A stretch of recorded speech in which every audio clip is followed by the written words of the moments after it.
I say something nasty about you, he gets all fired up and kicks my... Did you blind him with your holy light, or was it some other holy part of you? I was right. Though he's already blinded, what I... Can you feel the love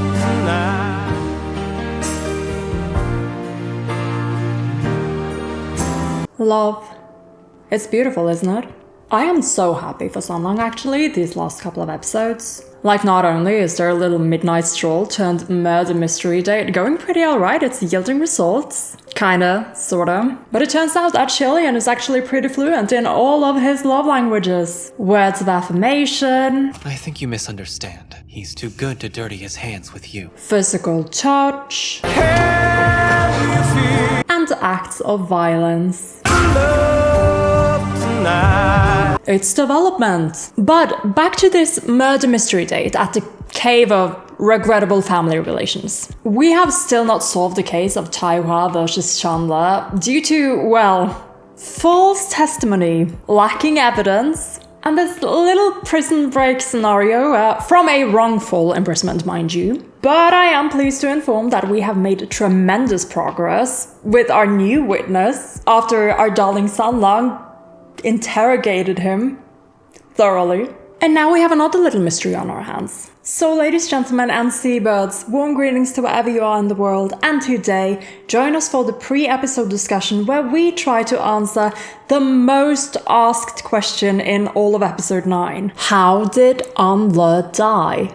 This is Investigator Amelia, aka Space.Puffin, and you're watching WHODUNNIT, TGCF edition. And this is our victim. Prince Xianle, or the Lord Xianle, was the last remaining survivor of the Xianle royal line, albeit from a branch family. He died on the eve of the Gilded Banquet massacre that he had been tasked with organizing. For centuries, it has been assumed that his death was due to an illness, but recent testimony suggests a more heinous act of murder.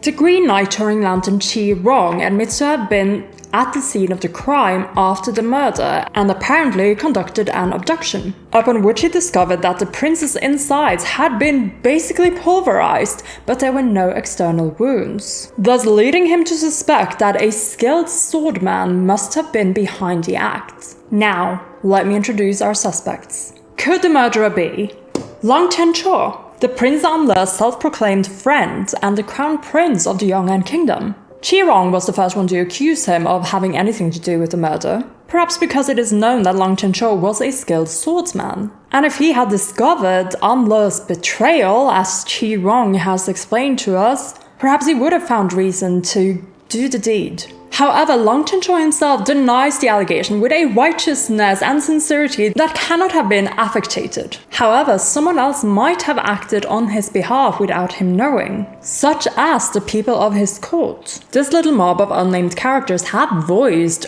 a lot of contempt for the Xianle remnants. After the massacre itself, they were ready to blame all of them for this even happening without any concrete evidence. Xianle himself, being a remnant of Xianle and being very close to the royal family, might have sparked suspicion, and with or without evidence, someone might have arranged for his killing. However, not a single person in this mob has been pointed out as someone who had the skill to conduct a killing such as it is. Could the murderer have been Qi Rong himself? From his own story, we know that he apparently worked together with Xianle, but once the deed was done, perhaps he no longer had any use for him. If he somehow got in the way and Qi Rong needed to get rid of him, perhaps he has been lying to us. As a side note, I had to pick like a pretty Qi Rong picture, but I made sure to pick one from after Xie Lian slapped him. He just looks better with Hualian inflicted upon him. Guji is still here for some reason. I'm gonna move them over here for now. And lastly on our list of suspects, could it be the state preceptor Feng Xin, already wrongfully accused and judged for the massacre on the whole, despite being a little being who can do no wrong? So the question becomes, who of these four would have had reason, motive, and the will to commit murder of the venerable prince? Who the fuck are we kidding? It's fucking Xie Lian! Dumb shit. Xie Lian! Okay, Xie Lian's goal, first and foremost, was probably, as we've discussed since episode 7, to take blame for the massacre on behalf of the innocent people of the remnants of Xianle. And as we could see in Long Chencho's flashback, there was probably a good reason for it, because his court was ready to kill all of them on basis of nothing. Of no evidence. Well, the remnants of Xianle are now gone, they do no longer exist. But I think Xie Lian's secondary goal is still making him carry on this whole gaslighting act he's up to. And that is preventing Long Chencho from losing faith in his belief and his choices. That he did the right thing in protecting all his people, and that his family has been avenged with the death of Fang Xin. Again, I can't help but feel sorry for Long Chencho. He's just a perfect representation of ignorance is bliss. He's been basically living a huge lie, now the truth is spilling out, and he is realizing that things were not as he thought, and he might have murdered a person that he truly cared for. But anyway, so in order to achieve this goal, no one can know that there were others involved in the massacre. We already see this in episode 6. The king was still alive. Surely the king of Yong'an saw the massacre being done by people who were not Xie Lian, be it a group of Xianle remnants or Qi Rong. I also believe that he might have believed Xie Lian was working with them, thus his words as Xie Lian approaches him and then decides to kill him. And yes, Xie Lian did deliver the final blow to shut him up, and simultaneously to make sure that Long Chencho sees him doing it so that there can be no doubt. The king could probably have been saved, but him knowing that the people involved in the massacre are somehow connected to Xianle could be catastrophic, and Xie Lian had already decided that was not a chance he was willing to take. So who else knew? Anyone who participated in the massacre? Did Xie Lian somehow track them down and kill them too? Either way, for now, they are imaginary people. We don't know this for sure yet. But the Prince Anle, according to Qi Rong, the Prince Anle infiltrated the Yong'an royal family, pretending to be friends, pretending to be like a brother for Long Chencho, in order to get information and in order to get the responsibility of organizing the Gilded Banquet massacre. So if Xie Lian learned that he was involved, he would both have had reasons and motivations and the means to do it. But he would need for it to look like a natural death in order to stop any investigations into it. And thus concludes the mystery. Detective Officer Hua Changsa, take him away. Preferably somewhere warm and comfortable where he can do no more of this gaslighting business of his. I don't know, build him another mansion or something. Attorney Windmaster and I have some damage control to do. So yeah, this is my new theory. I could have said it in like one line, but you know. This is the new current theory that I'm working with going into the next episode. And I think that that is the reveal we are going for next. Mind that this theory is based on the fact that I think Qi Rong is telling us the truth. Like, yes, he is just as surprised as the rest of us about the new information that's coming into the picture, but I don't think he is lying at this point. He was working for the revenge of the Xianle people, and yes, I think he was using Prince Anle in some sense, but he didn't plan for him to die like that, which is why he did the abduction to begin with. And you know, surely he wasn't walking around thinking about this thing that happened 300 years ago and have all his excuses lined up for it in case someone came knocking to ask about it. Like, let's be fair, the man was literally just sitting down for his post-work afternoon self-care session and then installed Crimson fucking Rainsalt Flower, his cousin, the Crown Prince, and this one prince he made life a living hell for once upon a time 3 centuries ago. To talk about a man who died 3 centuries ago. Yeah, Qi Rong is really interesting. I talked about him a little bit in my study session, where I tried to talk a little bit about my current impression of him, and also some predictions I have regarding his past, and maybe a little bit about his future. So summarily, judging by what we've learned and how he acts and how he speaks, especially around his lackeys, like the people serving him, Qi Rong gives stereotypical, holier-than-thou, entitled royalty vibes. And based on what is being said, he's always been a little bit like that. Xie Lian says that he's hard to deal with verbally, implying that he has had to scold him before, which again is probably how he clocked Xie Lian the moment he started speaking to him. Like, yeah, he was still in disguise, but he heard, like, the tone of that voice, that mannerism, and he was like, yeah, I've been in this situation before. It's my fucking cousin in it. So yeah, a bit like with Fengxian and Muqing, I think that maybe he was a little bit less like that in life. A bit more subdued in the past, but you know, 800 years as the lord of your own little cave makes you prone to developing certain personality traits.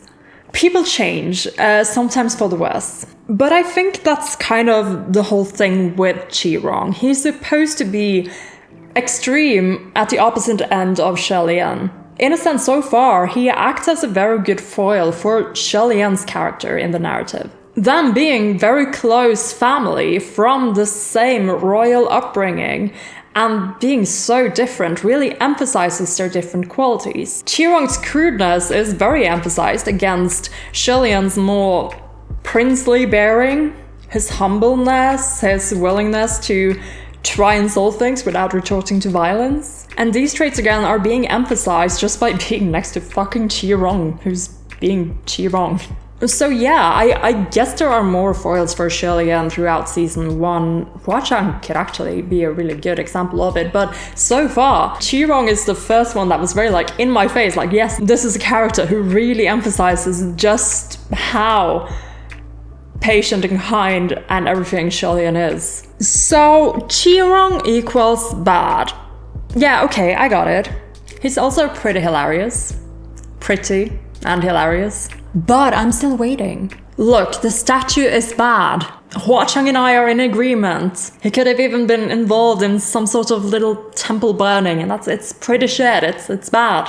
But I'm saying, I think we can do worse. The way some of you are talking about him, I feel like we're gonna do worse. We're gonna do worse. Which is one of the reasons I think that he's either gonna show us worse very soon, or he's gonna be a recurring character. So yeah, I don't think we're there. Like, if this was it, if this was the worst part, I'll honestly be a little bit disappointed. So I'm keeping an eye on him. But hey, on the topic of art, I suppose. So we already have kind of mentioned how Qi Rong's insult towards Xie Lian. No one worships you anymore, you're lucky to get any statues these days. Like, it's literally over Huachang crossing his arms like case in point, accompanied by his chains clinging for emphasis. Like, so what am I saying? Well, ever since like season 1 when we made that one joke about his art collection, like I am still fully expecting that Huachang has a huge ass gallery somewhere. No, actually scratch that. A huge fucking temple somewhere filled with His Highness the Crown Prince art. Like, we're talking a wall-to-wall, floor-to-ceiling sort of thing. Scroll paintings, wall paintings, murals, tree carvings, statues, whatever you name it. And we're gonna go there at some point. And it's gonna be like in Pride and Prejudice when Elizabeth goes into Pemberley. Except instead of her staring longingly at, like, Mr. Darcy, it's gonna be Xie Lian, faced with paintings of himself on every wall, little wood carvings on the shelves, and a big bust of his face right there in the middle. There's gonna be a moment of tension. Then he's gonna turn around, he's gonna look at Huachang, and he's gonna go like, oh, thank you, Sanlang. You really didn't need to do that. And somehow he will still not get that this man is deeply and remorselessly in love with him. That's gonna be in like book 7, if we're lucky. But at the pace they're going at, maybe book 8. Okay, but real talk though. The ending. Like, I think this was brought to my attention because in the ending we do see Huachang in the background, and here in the foreground we see the statue of Xie Lian, the flower crown martial god, and then the butterfly coming to land on his hand. And I was thinking, maybe Huachang did make that. And like, especially now that Xie Lian is ascended again, it is important for him to get followers, and we did see Sanlang help him out with that in season 1. Maybe he is, or has been, building statues of the flower crown martial god around places and putting them up. And we know that Xie Lian has shit luck, so maybe they don't last for too long, but still. So yeah, that's my new theory, that Huachang does actually make statues for Xie Lian. Or at least he's made that one that we see in the ending. I don't know if there's gonna be a reveal for that in this season. That might be like foreshadowing something that happens later. But putting that on our list. Okay, I was apparently not done talking about Qi Rong. Qi Rong being from Xianle is pretty interesting. Because maybe this Bai Wuxian connection with their faces kind of interchanging in the opening isn't that far-fetched. And you know, in the corner of my mind, I'm still thinking, you know, that maybe... Anyway, isn't it funny how all calamities lead to Xianle? Bai Wuxian destroyed Xianle, and is maybe connected very intimately to, Xie Lian. Crimson Rainsalt Flower was also born in Xianle, and is definitely reborn in death for Xie Lian. And so is Qi Rong, Night Touring Lantern, also born in Xianle, very intimately connected with Xie Lian. Blackwater remains absent, but honestly at this point I would not be surprised if he turns up and he's like Xie Lian's long lost brother or something. But okay, so this episode I'm hoping that we'll start resolving some of these mysteries that have been piling up. I'm guessing that with only 3 episodes left, the whole rest of the season will be about resolving this in a sense. Qi Rong will be a recurring character. He will probably appear in the Xianle flashbacks, and if we, you know, take him to heaven now and put him under a mountain with Chuanji or something, then maybe they, you know, can be a bit slippery together. Maybe they'll slip out together or something like that. Or, you know, he might even actually run away before we can take him up to heaven. That is a possibility. That is one of the traits that's been set up for him. He's a slippery little bastard. Feng Xin and Mu Qing are on their way here. We keep having to remind ourselves. Which means that they could show up at any time. Kind of expecting that to happen soon. Maybe we'll even see Windmaster and the kids before the season ends. And, you know, if Pei Ming tries anything in this area, that's gonna maybe set up another problem that we have to solve. Which could be very hard considering how we don't know what kind of clout Xie Lian is gonna have anymore after all of this is revealed. Gosh, there are still so many loose threads from season 1 and a few from this season as well that we just haven't even touched on again. And I'm really starting to feel like this season is too short. And I'm starting to see what you guys meant by the 2 seasons don't even cover the first 2 fucking books. There's so much more to discover here. But we still do have 3 episodes with stuff that could be really interesting. So let's get into it after we do our mentions. And here's the board. So at the turn of the month, I have once again been super blessed and very lucky to receive donations from so many people. So in turn, I am giving out some shout outs and putting up new notes and new little pins for you up on the board. First of all, I am super happy to be giving out this bigger note and also this cat guardian for the lovely La Alina. My dear, dear Lara. Lara has been kindly acting as a moderator for both my Discord server and the YouTube channel for quite a while now, so thank you so much for all that you do. And also for sending me another coffee and another kind message. Thank you so much, Lara. I appreciate and enjoy you so much. Excited to bring up a new name on the board today. Welcome, Ross, to the Temple of Corkboards. And for your generous donation, I will also be putting up this cat guardian by your name. May the cork be with you and your boards never shatter. Another heart goes up on the board today for D Misfortunes. Thank you so much for the kind message this month as well. Now I'm just hoping for the weather to go a little warmer so that I can enjoy my coffees both hot and cold. Another heart goes out to Emma Slovene. Thank you so much for coming back to support me this month as well. Excited to bring out this flower for the lovely Tiny Meeps. Thank you so much for supporting me continuously through these months. Another heart goes out for the lovely Muley. Thank you for your recurring donation. And there's another heart waiting for the lovely Willow, who's over here on the board. Thank you so much for donating to me once again. I have some bigger cherry blossom flowers to bring out this time as well. The first one goes out to Misty, who's been just beyond generous with me over the last few months. Thank you so much for your recurring donations. Another one of these goes out to Maru, who is also just been incredibly generous with me, and I always enjoy seeing you and talking to you in the server. Thank you so much for spending all that time with us. And the last of the cherry blossoms goes out to SJ. Thank you so much for your kind message. I know you're out traveling, so I'm wishing you safe travels, and I hope that you enjoyed this video when you finally get to see it. And there's our board. Again, this board is just so much fun to work with. I am getting a little bit nervous that it's going to get a little bit cramped with the pins the way I'm doing them right now. I wonder if I will have to redo the system someday, but as long as I'm doing TGCF, I don't think I'm gonna run into any space issues, I think. It's going pretty well so far. So again, thank you so much. Okay, this is it. We're ready to roll into episode 10 of season 2. I feel like this is a bit of a countdown. There's only like 3 episodes left of this season, and after this... Like, if it's anything like season 1, there will be like a wind down episode, but I'm not sure how they pace this season compared to like the material they have to work with. I know it's really weird and hard to adapt a novel into a series like that. You have to make concessions. So honestly, I should not be basing my knowledge of this on what I experienced in season 1. Okay, I've got the next episode pulled up on my screen. It's called Bloodstained Banquet, and the preview image is of Xie Lian as Function, and I also see the King of Yong'an. So I'm guessing we're gonna have a little bit of a flashback. We're gonna see some of the stuff that happened during the time before the Gilded Banquet Massacre. I am super excited to see how this goes. And of course to see if any of my new theories are correct, because woefully few of them have felt like they've hit the mark lately. But that's alright, that's okay. And we're now ready to roll into Season 2, Episode 10 of Heaven Official's Blessing. Let's roll.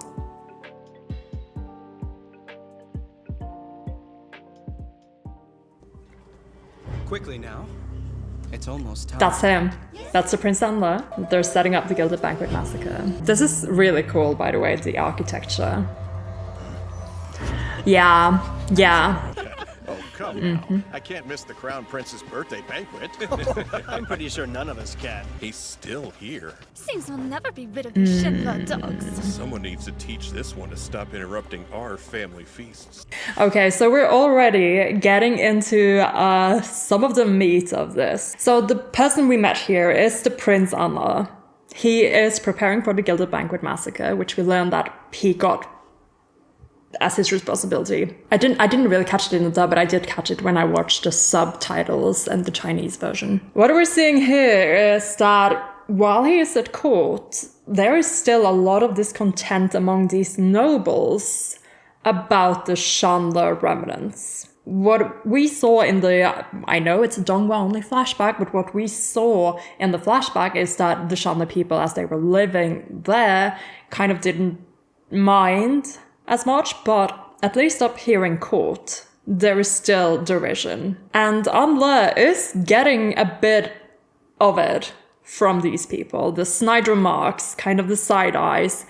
And I think that's important, because that might inform us of why things turned out the way they did. People don't act if they're not in a shit situation. So I think this is going to be a bit like making the motivations for Xianle and his friends here to act. We saw him exchange glances with one of the guards, meaning that the guards are in his hand. So let's see how this rolls out.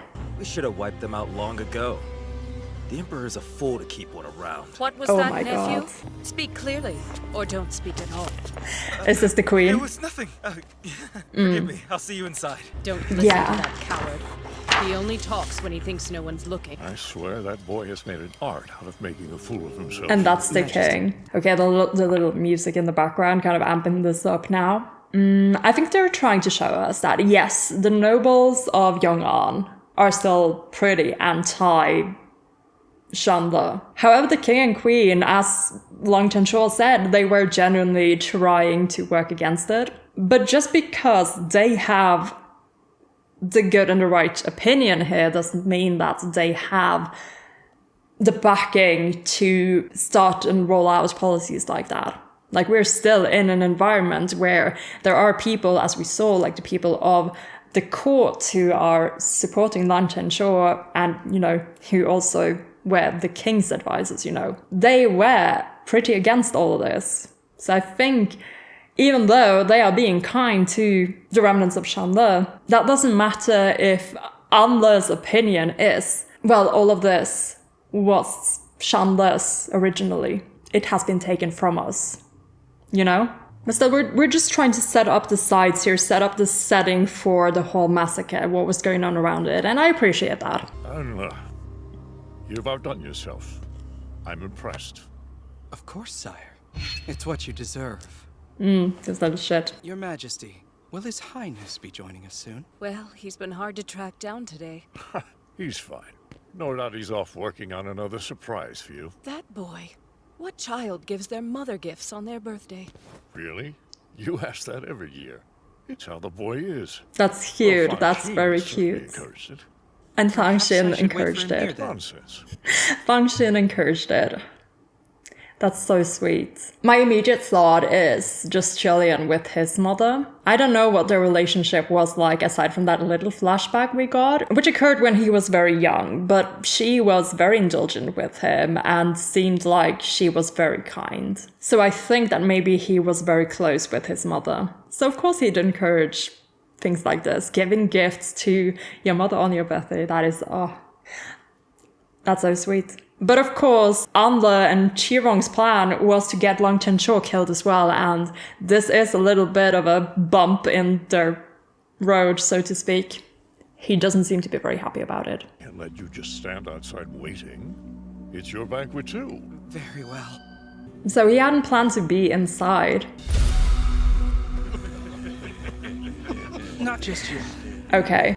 Looking at these people, I don't think they're human. I think they're ghosts. I think they're ghosts created by Qi Rong, and kind of like his little minions set in the cave. They dressed up like the worshippers of the other gods' temples and burned down the temple so that they would think that they were their followers. I think that's what's happening here. They're dressed up like this, and they probably have things on them or something that makes them out to be Xianle. So there weren't actually any Xianle remnants here. It's just Anle and his pack of ghosts provided by Qi Rong. This is what I'm thinking right now, which makes all of this even more shit. Anla! Coming. Come have a drink with us and warm up. Oh my lord. Okay, here we go. Here we go.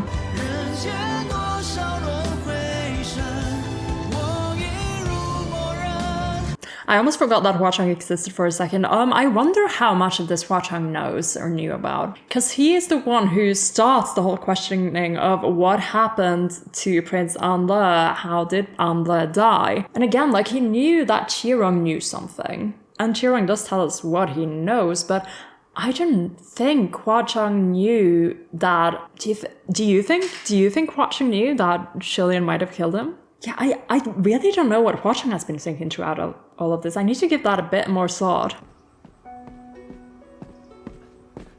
Okay. Your Highness! Your Highness! Preceptor. I just get so Have you giddy seen the seeing prince? Xie Lian on screen. On to the next room, then. I wonder if that thing in the box is the Xianle remnant woman in the flashback in the last episode did say that something would be ready in a few days or something, and I think that maybe that's a present that he's commissioned for his mother. This was such a good frame of Xie Lian. God, you're so beautiful. Where was I again? Oh yeah, we're looking for Lang Qianqiu. Preceptor, thank you for coming.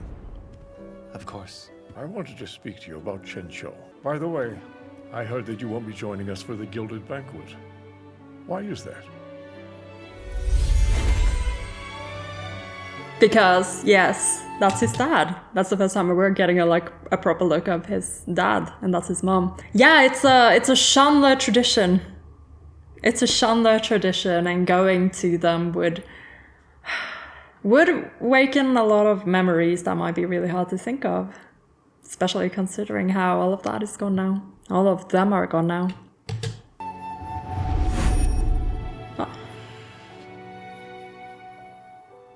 Oh no, are you for real?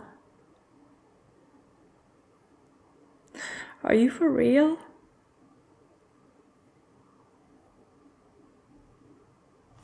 Oh no. Why is that?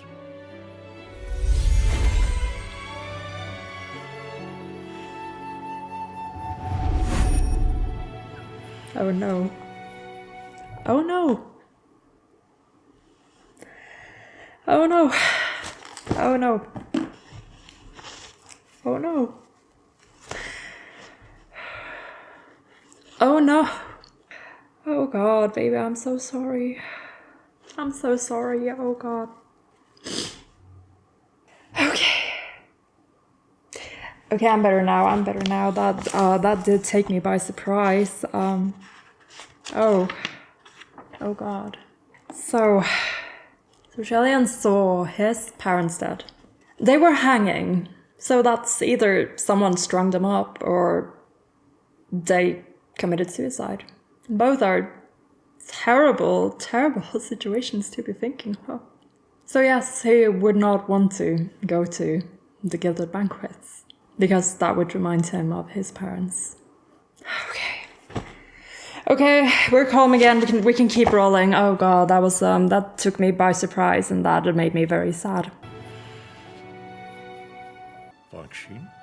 Preceptor, please. I remember my promise, and I rule sparingly, but this is special. I know. The goldsmiths you hired. They were Xianle craftsmen. How did you find out? I was out with the Crown Prince today. Found our way to their district. His Highness enjoyed our time with them, or seemed to. He did he? That's good. Okay, so this is just telling us that, yeah, the king has been commissioning the Xianle craftsmen to make these golden ornaments. Like, he is slowly making sure that the Xianle remnants are a part of the Yong'an workforce. And he is doing a lot of good steps in order to ensure the desegregation, I suppose, the what's it called? The assimilation of the two people into one. And this is one of the ways to do that. So yeah, he's got some good policies going for his little plan. Everyone living in the Imperial City can enjoy a good life, not just the people of Yong'an. His Majesty chose to act with kindness and respect. This peace, you forged it. Save your praise. The irony of the former prince of Xianle saying this to the current ruler of these people. A kingdom was built on a cruelty I refuse to be blind to. Yet if I hear the word Xianle, my heart hardens, filled with fear and unease. Prejudice is a curse unbroken by time and bolstered by normalcy. I'm ashamed to admit it. But if a descendant of Xianle ever harmed Chencho, they'd all die. Shit. God hate. Not even an emperor can tame it. So there is a lot of self-awareness there. So I'll give him that. There was a lot of self-awareness there. But I think this is our clue as well. If a descendant of Xianle harmed Chencho, they would all die. The king was alive when Xie Lian enters the banquet hall. And if he somehow knows if the unless little ghost people have been like, this is for Xianle, and he believes that they were from Xianle, the people who committed this, I think this is our clue. The king was probably ready to extract that revenge, like he just said.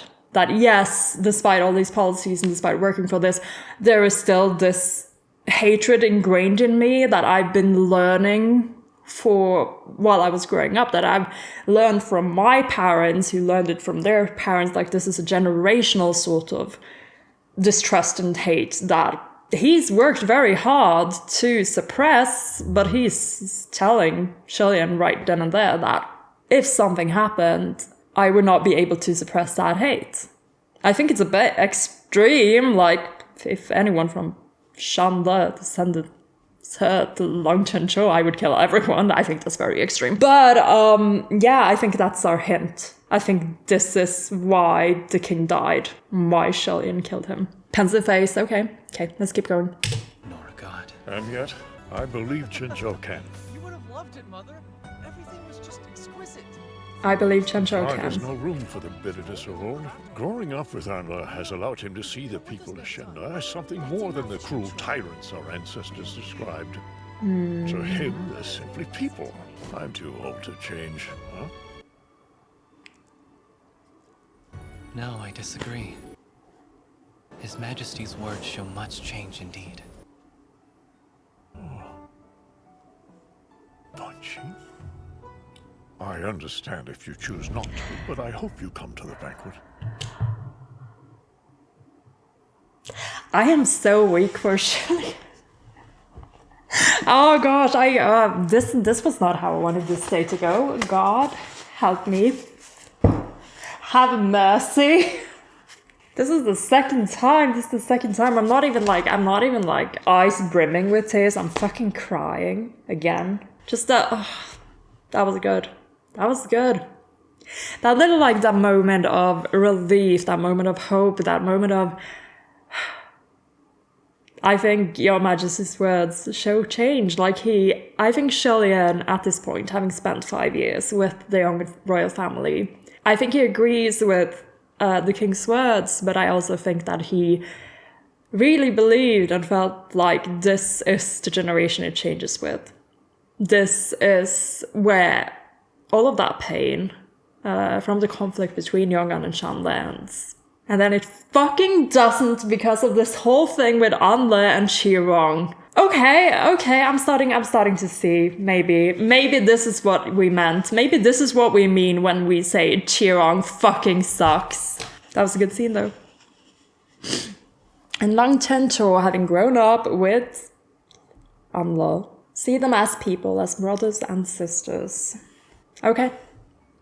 And he's making the choice to go now. He's redeciding he's gonna go. He's gonna go to the banquet. He wasn't gonna go, but now he's gonna go and he's gonna find it in tatters. Yeah, here they are. Little ghosty ghosts on the sidelines. Oh.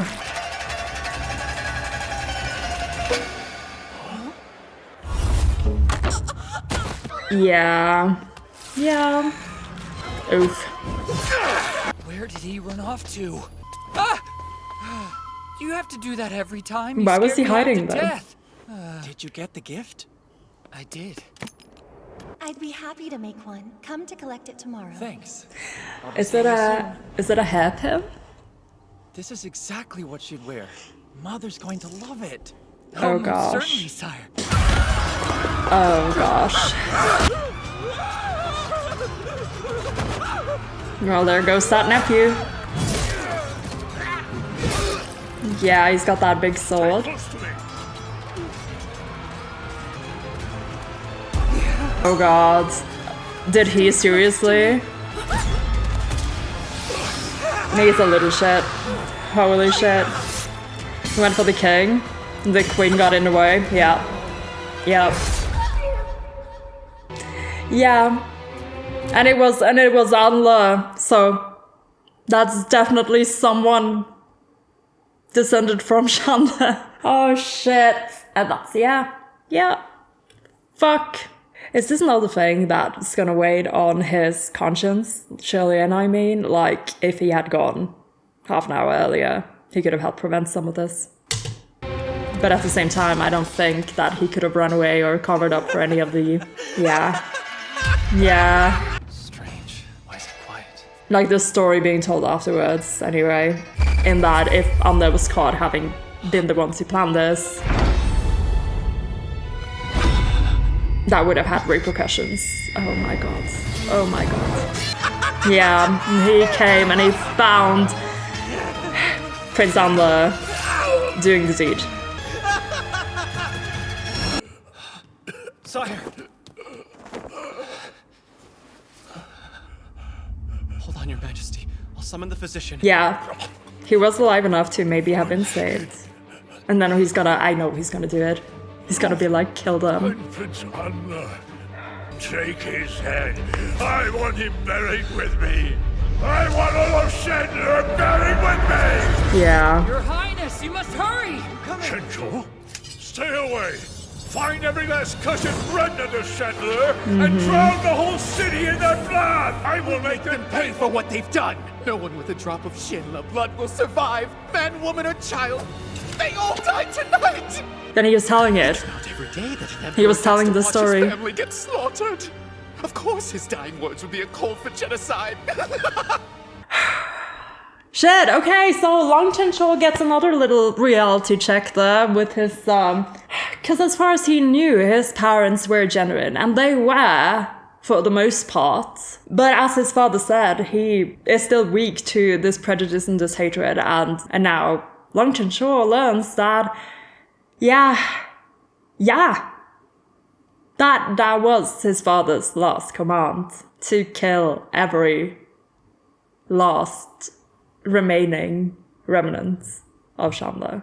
Yeah, there's a little bit of a conflict here for Long Chencho's beliefs as well. Because he believed that his father held the same beliefs as he did. And again, for most part he did, but at this point, yeah.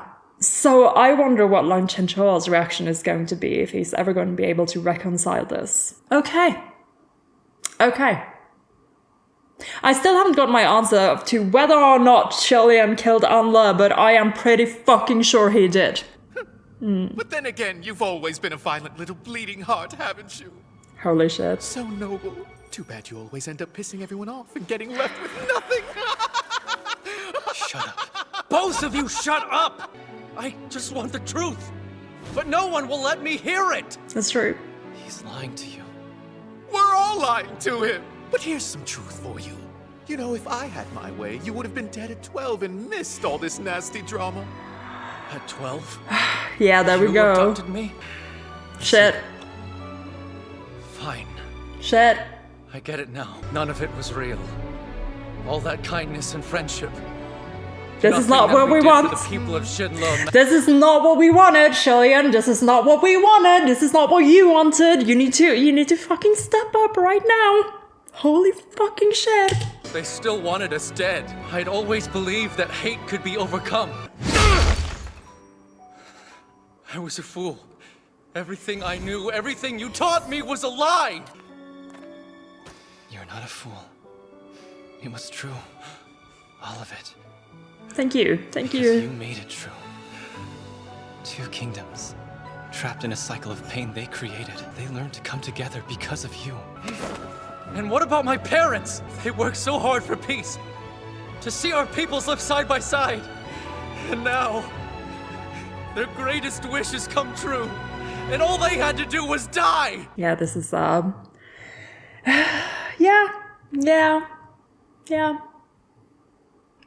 This is a shitty situation, but I feel like we're taking a little bit of the complexity out of it by now having kind of created a single bad guy in a sense. Being Qi Rong and Anle working together to do this. I almost feel like it would have been even heavier if some actual people from Xianle, not just the Prince Anle under the tutelage of this shit.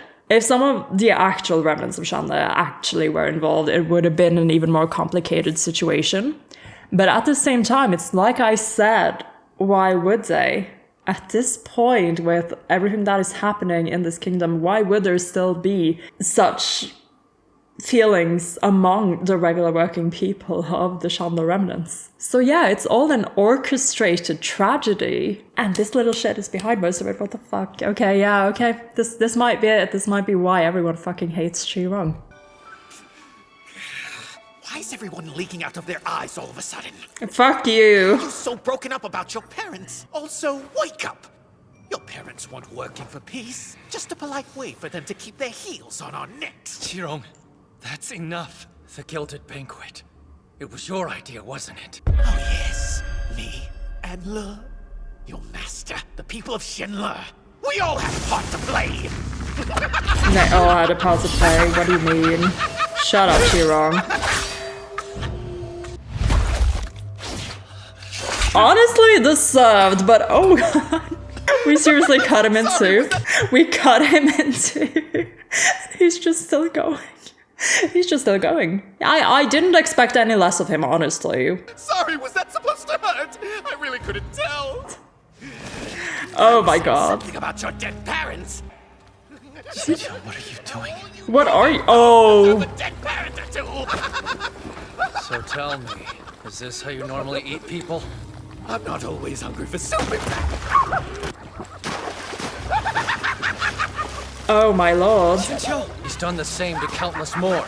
He deserves to know how it feels. Yeah, he's gone off to deep end. We're just dealing out punishment now. We're just torturing people back now. He's having the time of his life in that pot of stew. Are we gonna resort to auto-cannibalism now? Self-cannibalism? I really do wonder where he keeps his ashes. He deserves to suffer. By my hand! Dear cousin, your pupil's grown up. He tortures like a master. Shit! That is one way to run away from the situation. Lost his ghost body. But again, as we know, he will just reappear because his ashes are not destroyed, right? I feel like they would be more explicit about this if his ashes also got destroyed, so he's gonna reappear. Okay, that's one for the checklist. I'm the luckiest in the whole entire world. My cousin is the best crown prince there ever was. Oh no. Tear down his temples. Yeah. Burn it all. Yeah. He's not dead. You've only destroyed an avatar, which I doubt is enough to avenge you and your people. An avatar? You'll need to find his ashes. Yeah. Or else he'll keep coming back. Then I'll find them, and then use them to pay my respects to my parents. After that, I'll settle things with you, Preceptor. Dramatic. Is that his little skull at the bottom? Okay, so yeah, I've got a couple of checks already underway. So Qi Rong was definitely involved in the burning of the temples after Xianle fell. Maybe commanding it even, like people who were anti-Xie Lian at that point would maybe be sympathetic towards someone like Qi Rong. A lesser royal, but still part of the royal family and a very anti the crown prince of Xianle. But apparently he was also, you know, as the younger cousin of the crown prince, someone who, in a way, must have looked up to Xie Lian. Perhaps genuinely, perhaps because of what Xie Lian represents, which is the power of their family and, you know, its future. So someone who is in love with power in that sense would, you know, of course respect their older cousin who is upholding this power and making sure that Xianle continues to be as prosperous as it is. And once that turned, of course, that worship would become intense disregard, dislike, hate, burn his fucking temples to the ground. And Long Chen-cho let his anger get the best of him. Would probably have been better to keep the avatar around to maybe get more information about those fucking ashes. So I think that was too bad. But also, I think honestly he's not really learning anything except to distrust now. Like, yeah, Xie Lian kind of tried there at the end, but the fact that you're keeping truth from him, like right now, it's not helping Xie Lian. It's really not. I think at this point, you just gotta be upfront about it. Yes, you killed his dad. You have a reason why you did it. And he already executed you. Have you not taken that punishment? I still don't have confirmation whether or not Xie Lian killed Alta, and this is bothering me. I need that confirmation before this episode's over. Come on, give it to me. Wait, Qianqiu. Best to give him time. He's only just learned the truth. That's true too. Is the truth so important? It is. The truth. It saved you. And him. He can. Yeah. What's the point of that? Oh my god, oh god. I'm not ready for this scene at all. I feel like I'm not ready for this scene at all. The truth saved you.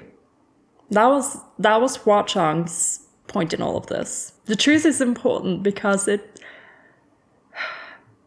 is the truth. It's what's going to show Long Chen-cho, what showed Long Chen-cho and what will show others that Xie Lian, you were not supposed to take blame for this. But that is not how Xie Lian sees it, obviously, because he made this choice.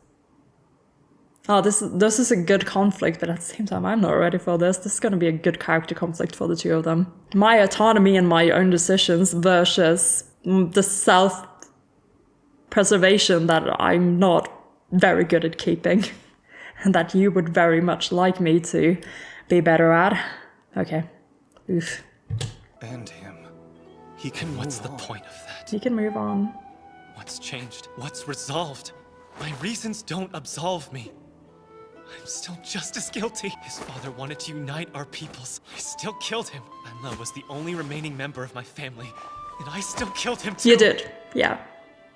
I'm not blameless, so I'll take it all. It's the least of what I deserve! I can bear the consequences alone. I'm a god. But the blame isn't just mine anymore. It's Anla's, and Qi Rong's, and all of Xianle's. Why couldn't he just hate one person instead of so many? Oh my god. What good comes from that? Why does he need to know everything I taught him was worthless? That my words were the empty ramblings of a sad child? I need a moment. I need very long moments. Someone said that I should prepare for this emotionally.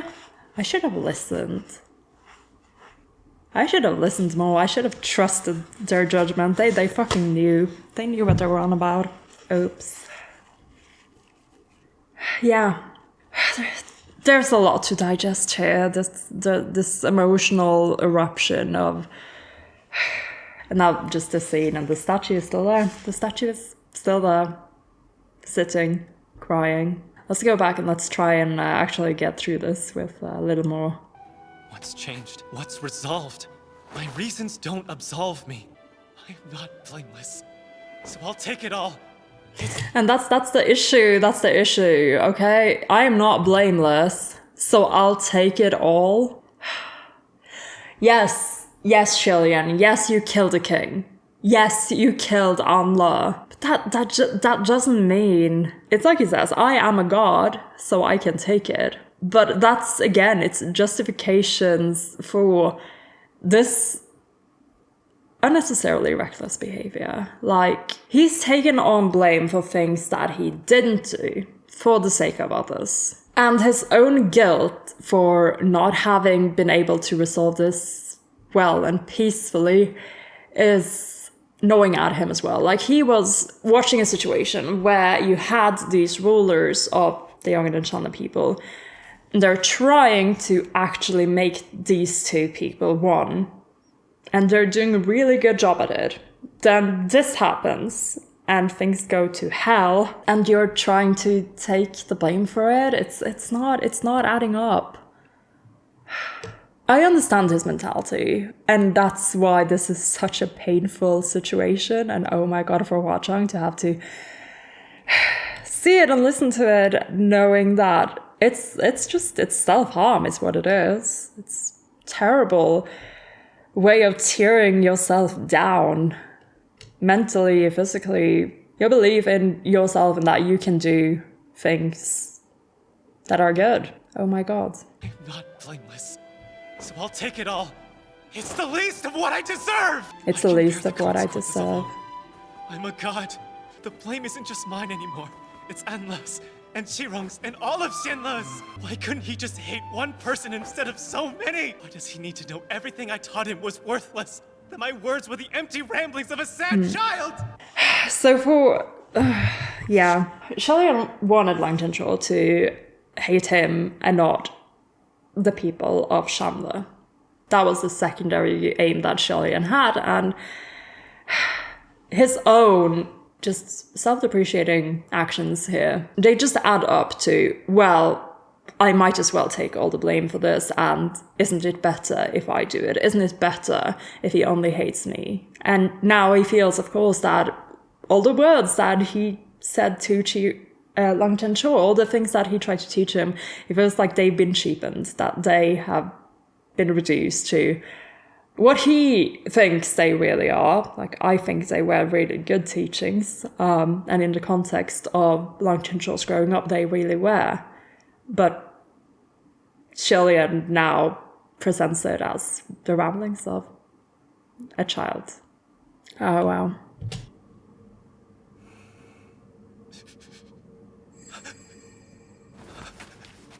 sorry. Xianle. I'm sorry. I'm going mad. I'm sorry.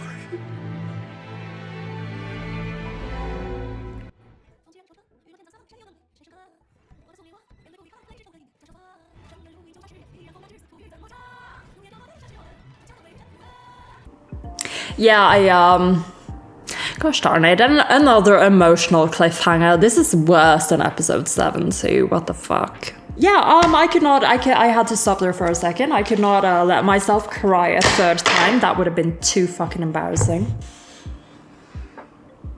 Oh lord. You're okay. We're gonna be okay. Yeah, that was a way heavier episode than I expected. I really like that there is so much like emotional weight to all of these things happening. Like there are so many characters who have all these different motivations and all these different backgrounds. Like even how Lang Chen-cho is set up to be very different from even his father and his mother. And at the same time shares a lot of their perspectives. But his influences from his growing up with fucking Amelie. What a little shit. What a... Oh. I guess I would have liked to know more about his motivations, like why he ended up working with Qi Rong. Like I want to know more. What happened there? Like this is still a little bit muddled to me. This whole relationship right there. Though I do understand Qi Rong's motivations now a lot better.